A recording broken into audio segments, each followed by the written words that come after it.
I lived in Syria from 2004 to 2005, 2 years, and I taught English at the British Council for 2 years. So I met hundreds of Syrian people. Many of they were adults, and many of them worked for the government, many of them worked for private companies. We had a wonderful thing going in the classroom. I've been teaching English since 1975, you do the maths. And my experience of teaching in Damascus was probably the best 2 years of my life. There's a wonderful warmth among Syrian people, just wonderful. And people who go to Syria notice this. There's something magical about Syria. Some things that I observed were women's position. It's just extraordinary to me that women aren't mentioned in this debate about Syria. Before America invaded Afghanistan, women were often given as the reason. Women in Syria should be the reason for not invading, for not supporting Saudi Arabia's stand, for not supporting Qatar's stand. Women in Syria have the most freedom, I would say, of all Middle Eastern countries. Perhaps you could say Lebanon is similar, but you've got to remember Syria is a secular country. So when I would have students, women in my class, and the local women that I worked with, I often didn't know whether they were Sunni, whether they were Christian, whether they were whatever, what's left. And it was irrelevant because some Sunni women wore hijabs, some Sunni women didn't wear hijabs. It wasn't important, and I don't think anybody's really woken up to that unless you go to Syria and you see it.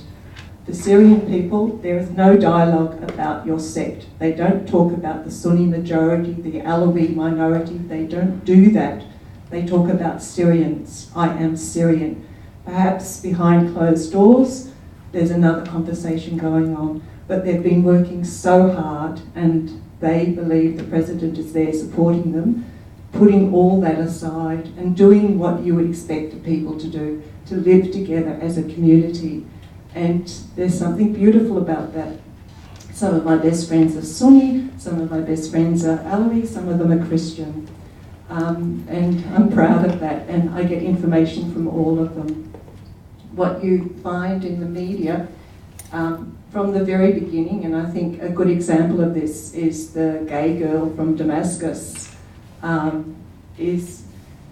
knew that wasn't a Syrian person speaking, because Syrian people don't speak in such ugly ways about other sects. They just don't do that, unless they've got a problem, okay? Unless they've got a problem, and then they do, like Pauline Hanson sort of problem, okay?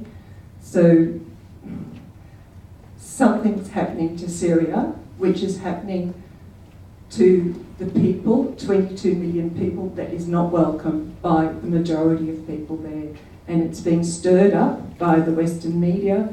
It's being stirred up by powers that want to destroy Syria for their own geopolitical reasons.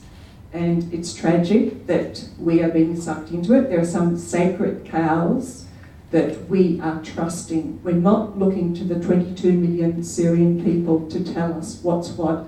I watch Syrian satellite television. I see Syrian people on television. They have a huge impact on me because they are like you. Looking at Syrian people is like looking at a crowd of people like you. Some of them might have hijabs, some of them don't, but they are intelligent, highly sophisticated people. When I went to Syria, I thought I've got something to teach Syrians because I'm a Westerner, I'm well educated. That wasn't the case. I had a lot to learn from Syrians. Okay, I went there with a colonial view.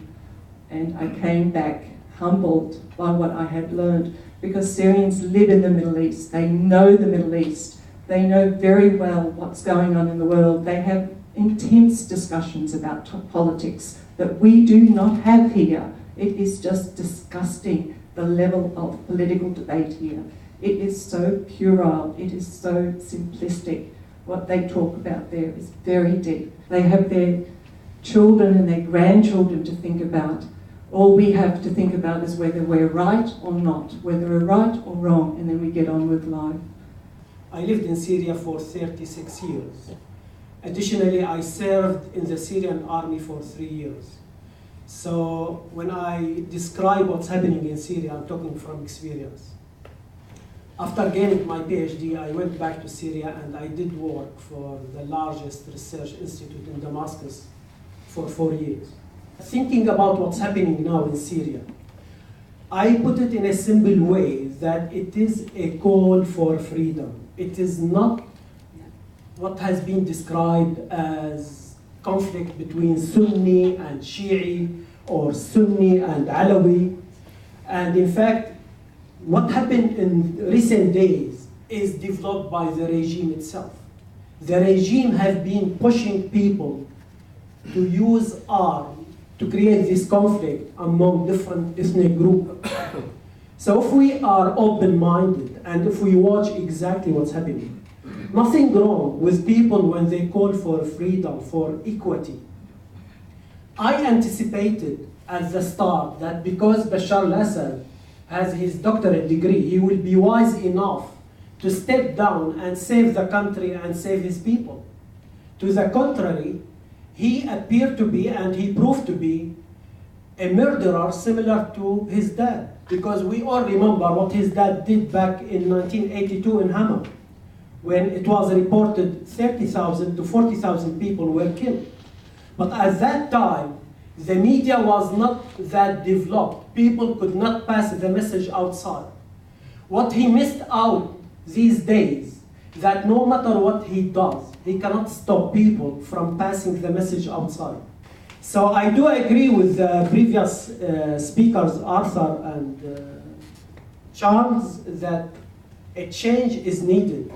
And no matter how, the regime has to go in order to save the country. He already caused a lot of damage in terms of killing, in terms of destroying the infrastructure. Millions or billions of dollars are needed to rebuild Syria. That can be done, but those who have been killed, there is no way to bring them back. But no matter what, I believe the solution to this issue is to stop this regime, and this regime must go.